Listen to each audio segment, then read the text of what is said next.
अब जब उसने अभ्यास शुरू किया तो धीरे धीरे उसकी जो भी बीमारी है उसमें उसको रिलीफ तो मिली, लेकिन उसको और कई सारे फायदे मिले। मेरे काफी पर्सनल एक्सपीरियंस रहे हैं बीमारियों को ठीक करने को लेकर। तो उनको वही प्रॉब्लम आई कि वो सांस नहीं ले सकती थी, उनका एक नाक बिल्कुल बंद था। और फिर हमने शुरू किया और जल नीति और रबड़ नीति का हमने उनपे प्रयोग किया। और शायद 5वें या 6ठे दिन हमारा कोशिश जो थी वो कामयाब हुई। और वो बिल्कुल उनके जो जितना भी कफ जमा हुआ था वो सारा जल नीति और रबड़ नीति के द्वारा सब शरीर से बाहर आ गया। और उसकी नासिका बिल्कुल खुल गई और आराम से उसका श्वास चालू हो गया। 2 दिन 3 दिन बाद उनको मजा आने लगा अभ्यास करने में। तो वो तैयार हो गए मेरे साथ में, बोले सर मुझे आपके साथ में अच्छा लग रहा है और हम लोग कंटिन्यू करेंगे। तो मैंने उनको फिर ये ऐसा मतलब पक्का भरोसा दिलाया कि अगर आप 2 महीने मेरे साथ अभ्यास करते हैं तो मैं ये दावा करता हूँ कि आप ये लंग्स कैंसर की जो आपकी प्रॉब्लम है, मतलब उनको जो थी वो लंग्स में कोई गांठ थी अंदर, अच्छा। जिनको कैंसर की गांठ डॉक्टर ने बताया था। हम्म। तो मैंने उनको मैक्सिमम लंग्स से संबंधित काफी सारे अभ्यास कराने शुरू किए। जो बच्चे होते हैं इसमें जैसे डीफ एंड डफ थे, जी जी। ब्लाइंड्स थे, तो जो गूंगे बहरे बच्चे थे उनमें मुझे काम करने का जो अनुभव रहा वो बड़ा लाजवाब रहा। क्योंकि जब आप सभी को नमस्ते। मैं हूँ देवांग विभाकर, स्पीक बिंदास से।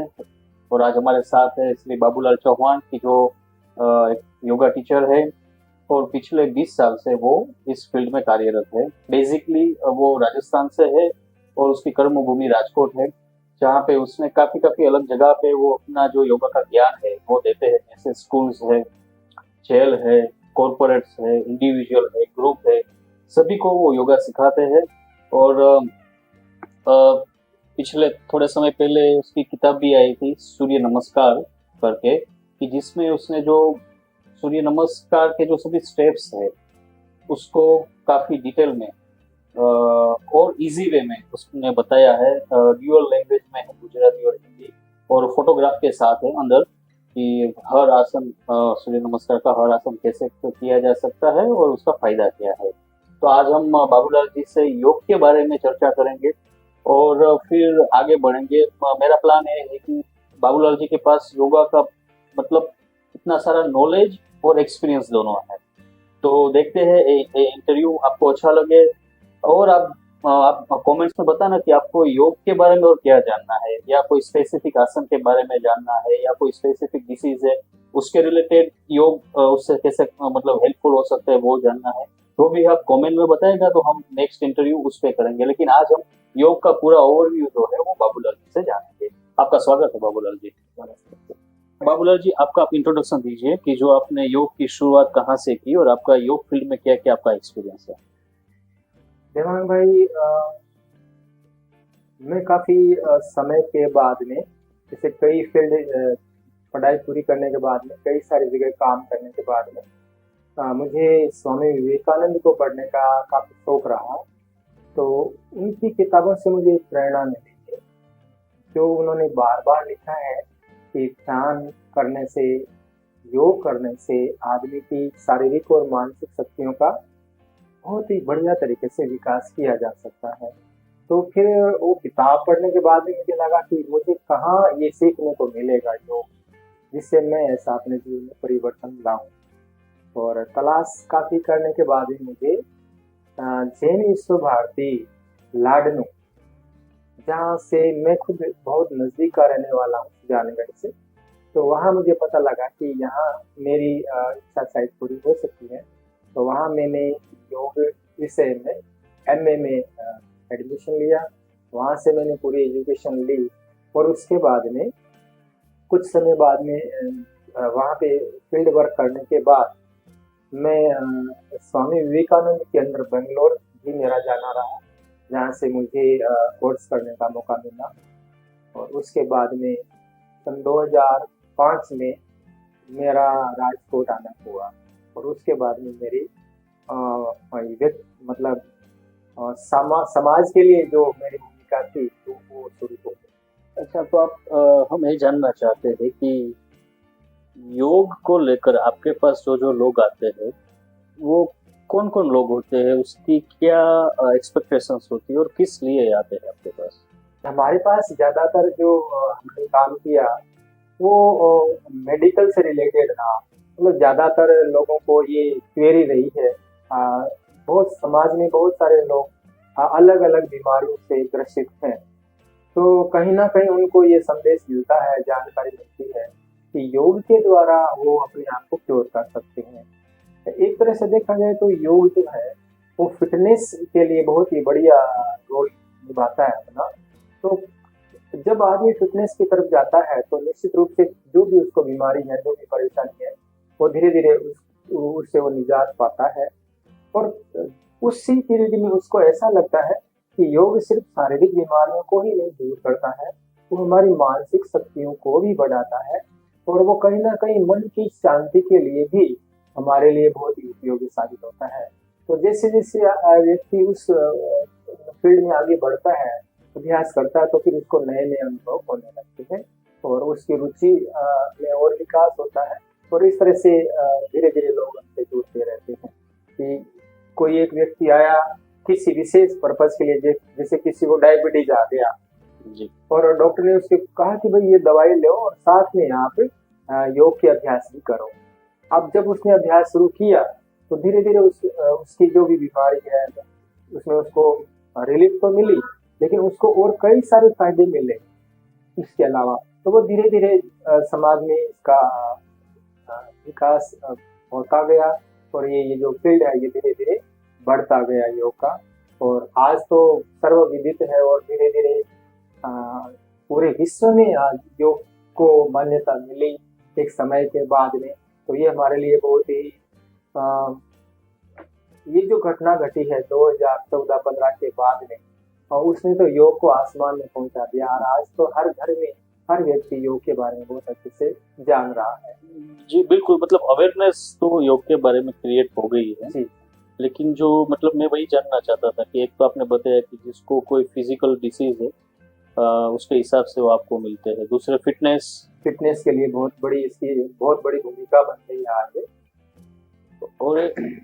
और आपके पास कोई ऐसा मतलब केस है कि जहाँ पे जो मेडिकल ट्रीटमेंट जो थी उसके बजाय उसने योग किया और उसको वो काफी हेल्पफुल हुआ? जी हाँ, बहुत सारी बीमारियों में आज ये तय हो चुका है, निश्चित हो चुका है कि अमुक अमुक जो समस्याएं आती है उसमें कोई भी दवाई, कोई भी मेडिकल का जो सपोर्ट काम नहीं आता और उसमें योग की भूमिका जो है वो बहुत ही बढ़िया रहती है। तो आपका कोई एक्सपीरियंस?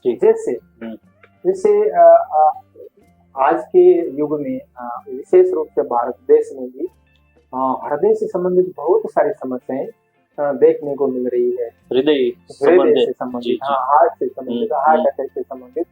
तो यहाँ पर बहुत सारे हमारे मेडिकल के साथी भी हैं, कई डॉक्टर हैं जो इस फील्ड में काम करते हैं और जो लोगों को समझाते हैं कि अगर आप रोज 1 घंटा योग करते हैं तो आपको कभी भी बाईपास की नौबत नहीं आएगी। योग का इतना बड़ा रोल है हार्ट की डिजीज में, हार्ट प्रॉब्लम में, कि अगर कोई भी व्यक्ति योग करता है तो बहुत बढ़िया तरीके से हृदय से संबंधित जितनी भी समस्याएं उनसे बच सकता है। हृदय के अलावा जैसे जिन लोगों को साइनस की प्रॉब्लम होती है उनके लिए योग में जो सख्त क्रियाएं हैं उनका बहुत बड़ा रोल बनता है, जिसमें हम लोग जिसको प्रॉब्लम होती है साइनस की, उसके क्या होते हैं कि जो ये नासिका है, ये ऊपर का जो पूरा भाग है ये पूरा कफ वाला भाग होता है, तो उसमें इतना कफ जम जाता है धीरे धीरे, क्योंकि जैसे हम सांस लेते हैं, क्योंकि सांस लेने की प्रक्रिया तो कंटिन्यू है और हमारे चारों तरफ इतना डस्ट है, इतनी समस्याएं आती है कि धीरे धीरे वो हमारे नाक में जमता है और ये पूरा का पूरा जो एरिया है वो ब्लॉक हो जाता है, सांस लेने में दिक्कत हो जाती है। बहुत सारे लोगों को एक नाक से ही श्वास लिया जाता है, कई बार श्वास नहीं लेने से मुंह से सांस लेना पड़ता है। लोगों को खराटे जैसे आते हैं, उनकी समस्याएं आ जाती है। तो ऐसे में कोई भी दवाई इतनी असरकारक नहीं है जितना योग है। योग में स्पेशली जो 60 क्रियाएं हैं उसमें से 6 ऐसी क्रियाएं होती है जो योग करने से पहले कोई भी व्यक्ति को करवाई जाती है ताकि उसको आसन करने में, प्राणायाम करने में समस्या न आए। तो वही चीज जब किसी को ये समस्या आती है तो उसमें ये इतना असरकारक है कि कोई भी व्यक्ति जिनको डॉक्टर ऑपरेशन के लिए कह देते हैं, वो अगर जल नीति और रबड़ नीति से अगर वो उनका क्लीनिंग किया जाए योग में, तो वो विद इन 1 वीक ये क्योर हो जाता है बिना ऑपरेशन के ही। जिससे मेरे काफी पर्सनल एक्सपीरियंस रहे हैं बीमारियों को ठीक करने को लेकर। जैसे मेरे एक स्टूडेंट रही है जो LIC में कार्यरत थी उस समय, तो उनको वही प्रॉब्लम आई कि वो सांस नहीं ले सकती थी, उनका एक नाक बिल्कुल बंद था। उसी के साथ में एक इंजीनियर बहन भी थी जो कंटिन्यू वर्क करती थी अपना पे कंप्यूटर पे। तो ये 2-3 बहनें एक साथ ऐसे मेरे सामने आई जिनको सांस लेने में दिक्कत थी, और जो इंजीनियर थी उनको 15 दिन के बाद में ऑपरेशन भी करवाना था। लेकिन जब उनका मेरे से वो संपर्क में आई तो उन्होंने मुझे कहा कि भाई मेरा एक नाक बंद है, मैं सांस नहीं ले पा रही हूँ और मुझे ऑपरेशन के लिए बोला गया है। तो मैंने कहा ठीक है, आप 15 दिन बाद में ऑपरेशन कराने का भी तो अपने पास टाइम है 15 दिन, तो क्यों ना हम लोग 15 दिन के लिए कुछ एक्सपीरियंस किया जाए, कुछ ट्राई की जाए। तो उन्होंने हाँ भर दी और फिर हमने शुरू किया और जल नीति और रबड़ नीति का हमने उनमें प्रयोग किया। और शायद 5वें या 6ठे दिन हमारा कोशिश जो थी वो कामयाब हुई और वो बिल्कुल उनके जो जितना भी कफ जमा हुआ था वो सारा जल नीति और रबड़ नीति के द्वारा सब शरीर से बाहर आ गया और उसकी नासिका बिल्कुल खुल गई और आराम से उसका श्वास चालू हो गया। और जब उसका श्वास आया तो उसका जो मतलब एक्सपीरियंस था, उनका जो अनुभव था, वो तो विचित्र ही होता है कि उन्होंने जो ऐसे मतलब जो सांस लिया उसको ऐसा लगा क्यों मुझे कितना सांस आ रहा है, कितनी हवा आ रही है, कितना श्वास मुझे मिल रहा है। तो वो जबरदस्त उनका जो तकलीफ में होता है तो वो उसकी तकलीफ तो वो खुद ही जानता है। जबकि जब हम लोग कर रहे थे अभ्यास तो वो काफी थोड़ी परेशानी आती है क्योंकि रबड़ नीति करते हैं तो पानी नहीं जाता अंदर, कभी नासिका में वो रबड़ नहीं जाता है, लेकिन 2-4 बार ट्राई किया जाए तो हो जाता है, इतना मुश्किल काम नहीं है। और एक बार हो गया तो जब उनको अनुभव लगता है। इसके अलावा भी जहाँ हमने किया है ये काम, जहाँ जहाँ हमने काम किया है तो हमने कोशिश की कि महीने में 1 दिन या 2 दिन इस प्रकार के प्रोग्राम रखे जाए जिनसे आम लोगों को, जितने भी हमारे शिविर में आते थे, जितने भी हमारे नजदीक लोग आए हैं, उनको हमने सभी को ये क्रिया करवाई है और इतनी वो आराम से आज श्वास लेते हैं और आराम से उनका इजी हो जाता है जीवन, क्योंकि श्वास जो है वो मेन है जीवन में। अब जिसको श्वास ही नहीं मिले तो सोचो उनकी क्या हालत हो। पानी और खाना तो बाद की बात है ना, सबसे जरूरी चीज तो जीवन में श्वास ही है। श्वास तो आपने को हर सेकंड चाहिए। तो ऐसे है, इस तरह से कई सारे किस्से हुए हैं। इसके अलावा हम लोग अगर जाते हैं तो देखे कई सारे लोगों को प्रॉब्लम आ जाती है, कमर में दर्द आते हैं। कमर दर्द में जो प्रॉब्लम आती है उसमें भी कुछ डॉक्टर कुछ काम नहीं कर पाते। जो आजकल जो प्रचलित है L5 में प्रॉब्लम आ जाती है, स्लिप डिस्क की भी प्रॉब्लम आ जाती है, तो उसमें भी कोई मेडिकल इतना बढ़िया तरीके से काम नहीं कर पाता है। लेकिन अगर योग का अभ्यास किया जाए तो हम उस समस्या को बहुत अच्छे से मैनेज कर लेते हैं और धीरे धीरे हम उस समस्या से निजात पा सकते हैं। वो हम लोग फ्रीली उसको एक स्वास्थ्य जीवन हम लोग वापस शुरू कर लेते हैं।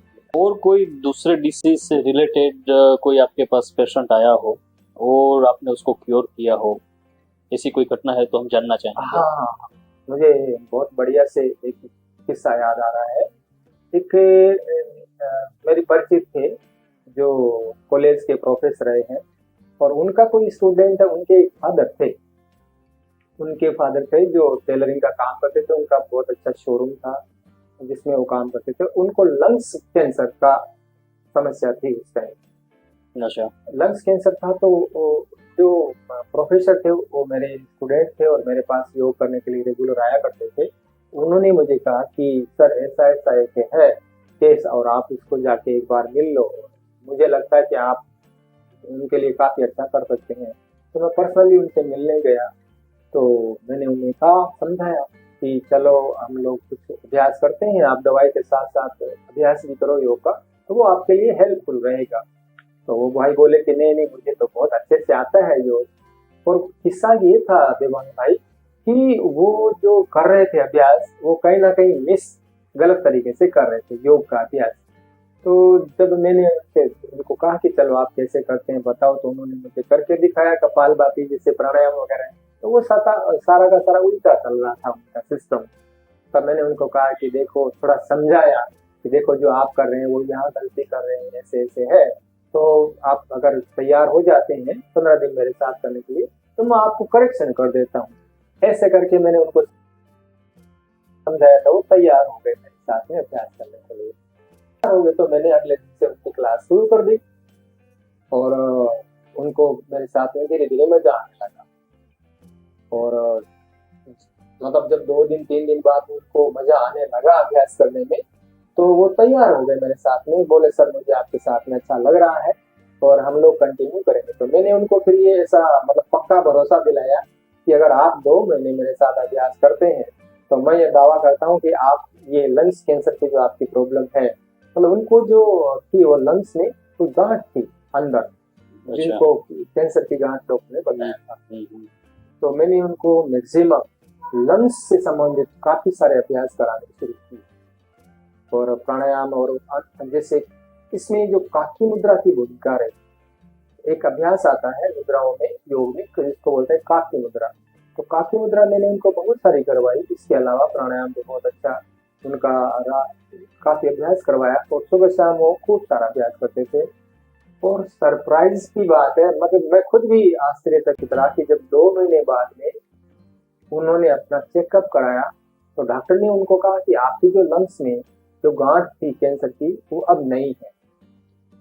तो उनको फिर थोड़ा ऐसा यकीन नहीं आया, तो बॉम्बे गए और बॉम्बे में उन्होंने फिर चेक कराया तो बिल्कुल क्लीन था, मतलब उनका चेस्ट जो उनको प्रॉब्लम थी वो नहीं थी। तो जब वो वापस आए तो मतलब सारे घर वाले उनकी उनकी पत्नी, धर्म पत्नी, उनके बच्चे बड़े से मतलब वो खुशी जाहिर नहीं कर पा रहे थे। फिर उन्होंने मुझे फोन किया और बुलाया घर पे और गले मिल के और रोए इतना, मतलब वो खुशी के आंसू, वो भी जो घटना मेरे जीवन में रही वो अद्भुत थी।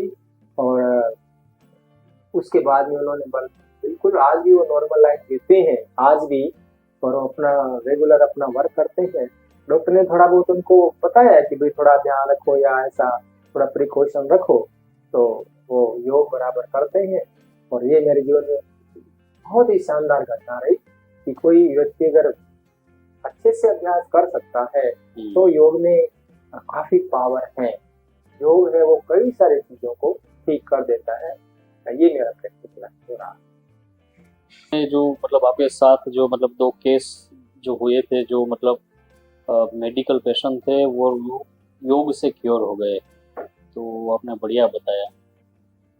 और इसके अलावा मतलब कोई ऐसा कोई स्पेशल केस है कि जहाँ पे आपने योग सिखाया हो, ऐसा कुछ कोई बात हो तो बताइए। चैलेंजिंग जिसको कहते हैं, क्योंकि क्या है आज के जमाने में मतलब चैलेंजिंग जो होता है ना, उसी को हम मतलब स्वीकार कर पाते हैं। रहा है मेरे जीवन में। जैसे मैं 2005 में आया था, 2006 में राजकोट में 26 जनवरी का उजवनी रहा हमारे यहाँ पे। तो उसमें मुझे काम करने का मौका जैसे स्कूलों में मिला।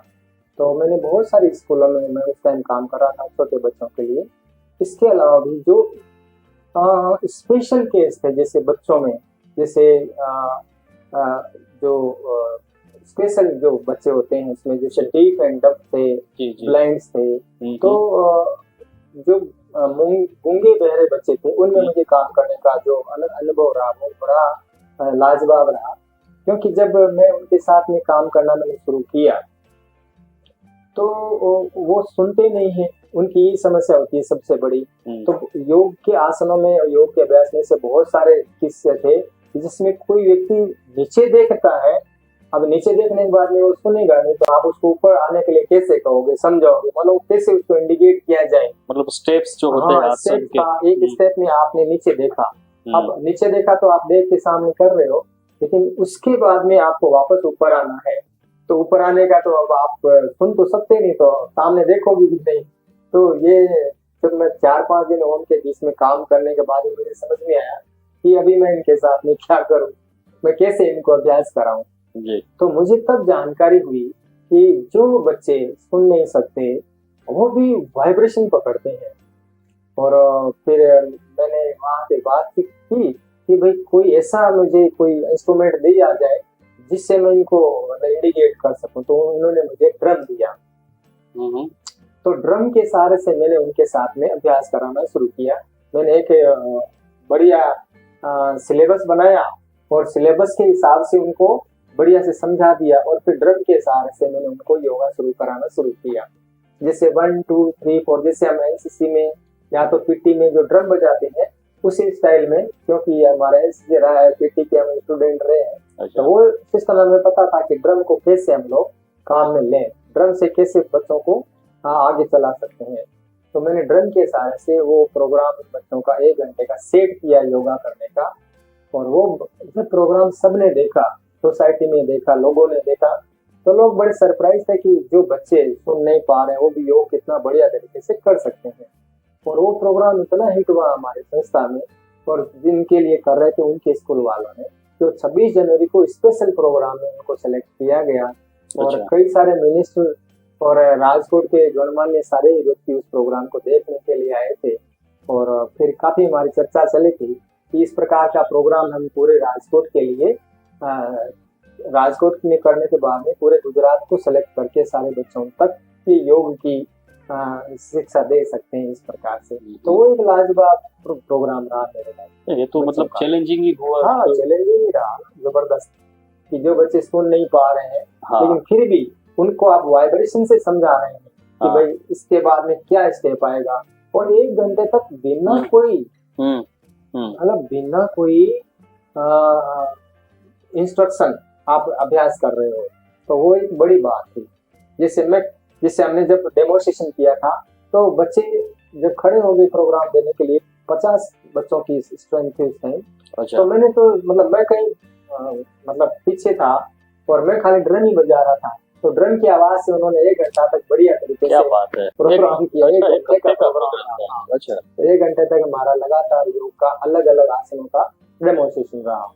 और उसके बाद में जो हमारे यहाँ के जो अधिकारी थे, मिनिस्टर थे, वो उन्होंने मेरे साथ मीटिंग की है स्पेशल हमारे संस्था में कि भाई आप जो ये काम कर रहे हो ये निश्चित रूप से जबरदस्त काम है ये, और इस प्रकार आप हमारे पूरे स्टेट के लिए इस प्रकार का कुछ प्लान करो। तो इस प्रकार से ये हमने काम किया।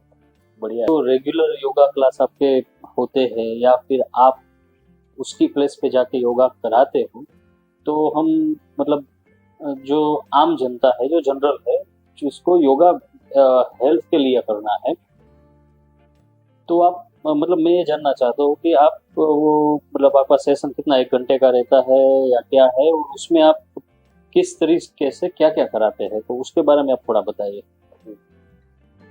बहुत अच्छा सवाल है आपका।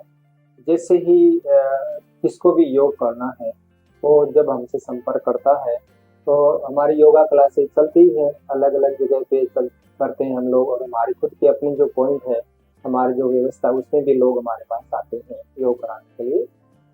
योगा का जो सिस्टम चला है आज के वक्त में, उसमें जो सबसे ज्यादा भूमिका है वो है योग के आसनों की।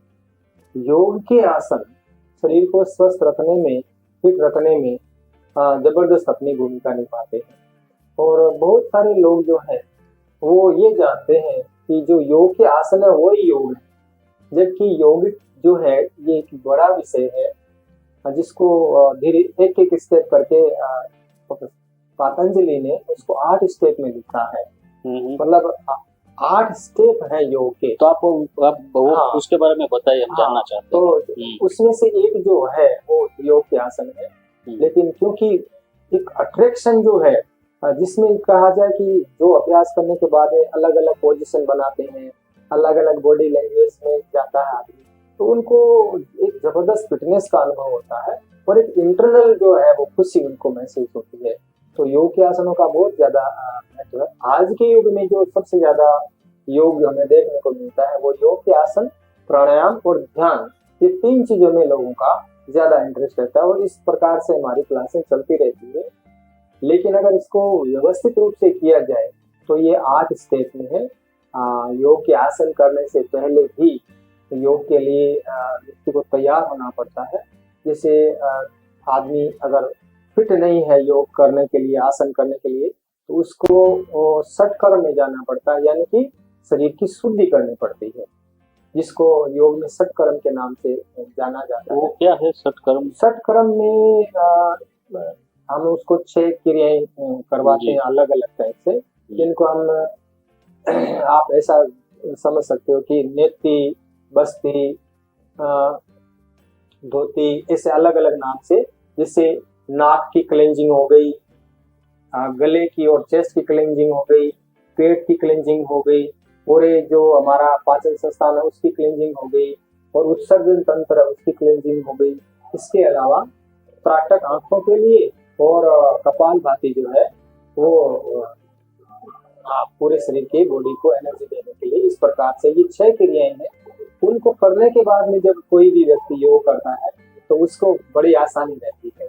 मतलब वो एक मतलब आप तैयार हो गए हो योग करने के लिए, और ये सब क्रियाएं करने के बाद में अगर योग किया जाता है तो उसके गजब के ही मतलब असर देखने को मिलते हैं। नहीं, आप जब बोल रहे हैं तब मैं साथ में सोच भी रहा हूँ कि ये सब क्लींजिंग हो गई है किसी भी व्यक्ति की, तो वो कितना हल्का महसूस करेगा, तो वो इतना ज्यादा योग में इन्वॉल्व हो पाएगा। क्योंकि हमारे शरीर में देखो डस्ट जमता रहता है।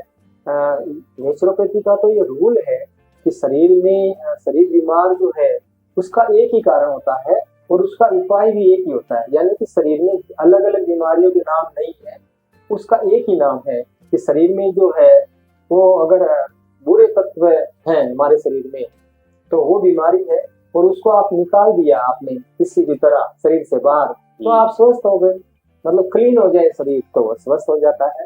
तो क्लीन करने के अलग अलग तरीके हैं, जिनको नेति, धोती, बस्ती, कपालभाति, त्राटक, इस तरह से अलग अलग नाम से जाना जाता है।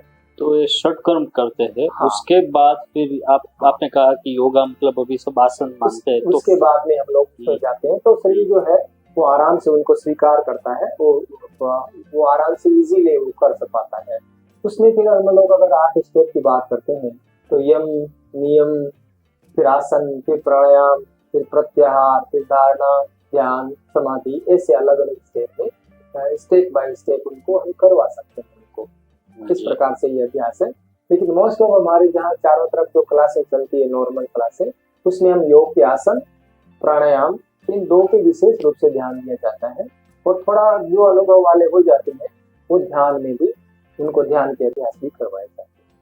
तो ये जो 3 चीज है ये अभी बहुत ज्यादा प्रचलित है, और जो भी कोई योग करता है वो इन 3 चीजों का अनुभव तो करता ही है। अच्छा, तो बाबूलाल जी ये भी बताइए कि जैसे आपने कहा कि अभी जो 8 उसके स्टेप है उसमें से आसन है वो सबसे ज्यादा प्रचलित है। तो ऐसे कोई 5-6 आसन के बारे में बताइए कि वो जो सभी कर सकते हैं।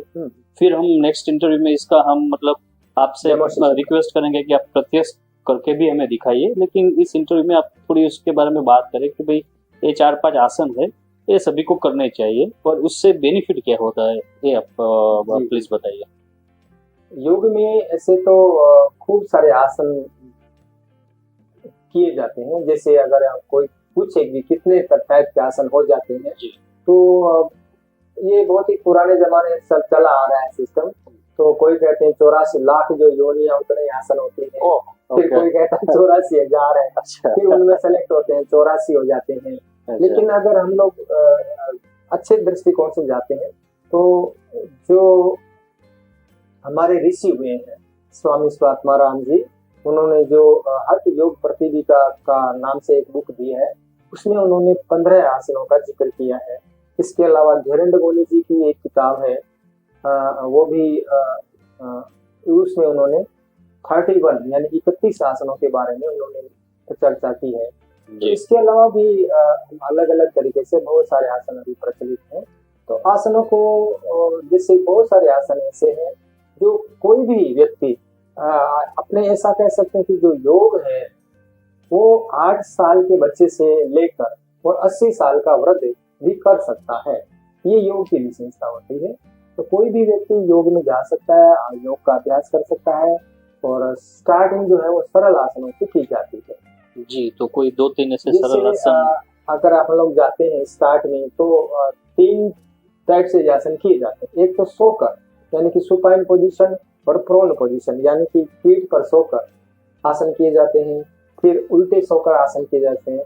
आसनों को आप ऐसा समझ सकते हैं कि जैसे बच्चे का जन्म होता है, तो जब जन्म के साथ में बच्चा सीधा सीधा ही सोता है पहले, तो वो पीठ के ऊपर सो जाता है। थोड़ा बच्चा बड़ा होता है तो वो धीरे से पलटी मारता है और उल्टा हो जाता है। और फिर थोड़ा दिन और बड़ा होता है तो वो बैठ जाता है, तो बैठ के आसन किए जाते हैं। फिर वो बच्चा और बड़ा होता है तो वो खड़ा हो जाता है, तो खड़े होकर आसन किए जाते हैं। इस प्रकार आसनों को हम अलग अलग डिवाइड कर सकते हैं। यानी कि आप ऐसे समझ लो कि सोकर किए जाने वाले आसन, बैठ कर किए जाने वाले आसन, और खड़े होकर किए जाने वाले आसन। और आसनों की जो बहुत बड़ी विशेषता है वो ये है कि ऐसे तो योग के आसनों का जो रोल है वो फिटनेस के लिए माना जाता है, कि स्वस्थ रहने के लिए आसनों का बहुत बड़ा रोल है। लेकिन अगर हम लोग साधना करते हैं, ध्यान करते हैं, तो उसमें भी आसनों की वैल्यू है। और ये जो पेट के साधना की जाती है, जो जिन आसनों में की जाती है, उनमें आप सिद्धासन, पद्मासन, वज्रासन, सुखासन, इन आसनों को, स्वास्तिकासन जैसे आसनों को आप ले सकते हैं। कि अगर आपको साधना करनी है, आपको प्राणायाम करना है, आपको परमात्मा के साथ में अपने आप को जोड़ना है, क्योंकि योग की जो मेन परिभाषा है वो यही है कि हम जो एक यूनिट है परमात्मा की, और हमारी जो मेन जो उद्देश्य है हमारे जीवन का वो है परमात्मा से जुड़ना। तो उस जुड़ने के लिए योग शब्द को क्या मानते हैं हम, कि आप परमात्मा से जुड़ने के लिए योग कर रहे हैं। जो मेन उद्देश्य है वो यही होता है। आदमी भले ही वो फिटनेस के लिए आता है, लेकिन जो धीरे धीरे जब वो आगे बढ़ता है तो उसको ये समझ में आता है कि ये वो रास्ता है जो हमें धीरे धीरे ब्रह्मांड से जोड़ता है। ब्रह्मांड को हम ये मानते हैं कि जो विराट ब्रह्मांड है यही परमात्मा का बड़ा स्वरूप है, और हम उस ब्रह्मांड की एक छोटी सी यूनिट है। तो जब हम उससे जुड़ते हैं तो हमें बिल्कुल वैसा ही अनुभव होता है जैसा शायद एक नदी जब समुद्र में गिर जाती है तो उसको होता होगा। जी जी, मैंने भी आपकी शिविर की है, मैं भी आपके योगा क्लास में मतलब रेगुलर आया हूँ, तो मुझे पता है कि भाई योग करने से आपको मतलब धीरे धीरे आप शांति की ओर जाते हैं। आध्यात्मिक अनुभव बहुत सारे आदमी को मिलते हैं। तो यही योग की जो मैं जो कह रहा हूँ यही बात है कि योग में वो चीज है, यानी आध्यात्मिक जो स्पर्श है वो योग में है। बाकी तो फिटनेस के लिए और बहुत सारे हैं, जैसे लोग जिम में जाते हैं, स्विमिंग करते हैं, और बहुत सारे आजकल अलग अलग साधन बन गए हैं जिसमें आदमी को फिटनेस के लिए कई सारे अभ्यास किए जाते हैं। लेकिन आसनों का रोल यहाँ पे ये आता है कि योग के आसन व्यक्ति को शारीरिक ही नहीं तो मानसिक और आध्यात्मिक अनुभव भी देते हैं। तो ये उनकी बड़ी विशेषता होती है। और स्पेशली जो योग की जो एक विशेषता ये है कि जितने भी योग के आसन किए जाते हैं उसमें जो ब्लड का फ्लो चलता है वो ब्रेन की तरफ चलता है। मतलब कोई भी आप आसन करोगे ना तो शरीर में से ब्लड जो आपका है वो आपके ब्रेन की तरफ चलता है। ये उनकी विशेषता होती है। बाकी आप कोई भी एक्सरसाइज में जाओगे तो जो ब्लड का फ्लो है वो ऊपर से नीचे चलता है, क्योंकि यही नेचर है। लेकिन योग के आसनों की ये विशेषता होती है।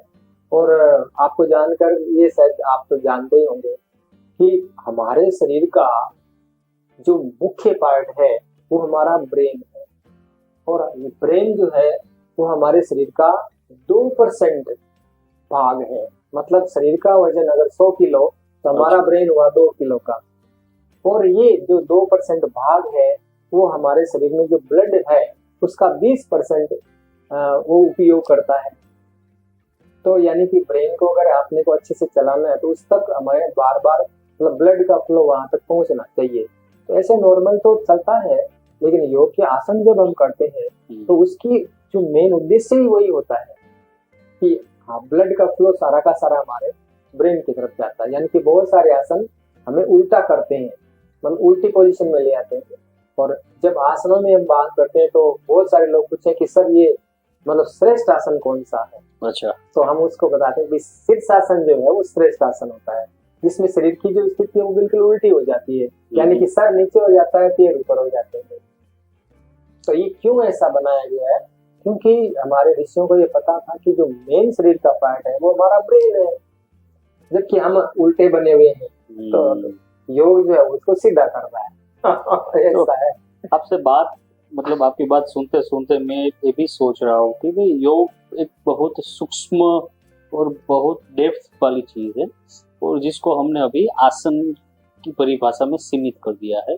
लेकिन जैसे जैसे अगर कोई इसमें आगे बढ़ता है तो इसमें मतलब स्टेप बाय स्टेप काफी कुछ है। तो अच्छा, आपने आसन के बारे में बताया, तो आसन करने के बाद आप प्राणायाम करते हैं, ऐसा है ना? हाँ, सेकंड स्टेप जो है वो फिर प्राणायाम करते हैं। तो जो उसके बारे में थोड़ा बताइए, प्राणायाम क्या है? तो जब हम आसन का अभ्यास करके अपने शरीर को दृढ़, स्थिर और मतलब बलवान बना लेते हैं, तो हम तैयार हो जाते हैं प्राणायाम करने के लिए। प्राणायाम करने के लिए जो मेन शर्त है वो यही है कि शरीर जो है वो स्थिर रहे। आप जब बैठने में अगर आपने महारत मतलब आप स्थिर बैठना आपने शुरू कर दिया है, आप तो ही आप प्राणायाम में जा सकते हैं। तो जब आसनों में आप परफेक्ट हो जाते हैं और स्थिर आपकी पोजीशन, एक कोई भी आसन जिसमें आपको प्राणायाम करना हो उसमें स्थिर बैठ गए, उसके बाद में प्राणायाम के अभ्यास किए जाते हैं। प्राणायाम में भी ऐसा ही है। जैसे आसनों में हठ योगियों ने तो इतनी बढ़िया बढ़िया आसनों के बारे में बताया है, जिन आसनों में बैठकर उन्होंने सिद्धियां प्राप्त की है। यानी कि एक आसन को अगर सिद्ध कोई कर लेता है तो वो उस आसन से ही वो सारी सिद्धियां प्राप्त करता है। ऐसे हमारे हठ योगियों ने बहुत सारी अपनी बुक्स में वर्णन किया है। उसी प्रकार प्राणायाम जो है वो आसन अगर शरीर को स्वस्थ बनाते हैं, तो प्राणायाम का जो रोल है वो है हमारे मन पर।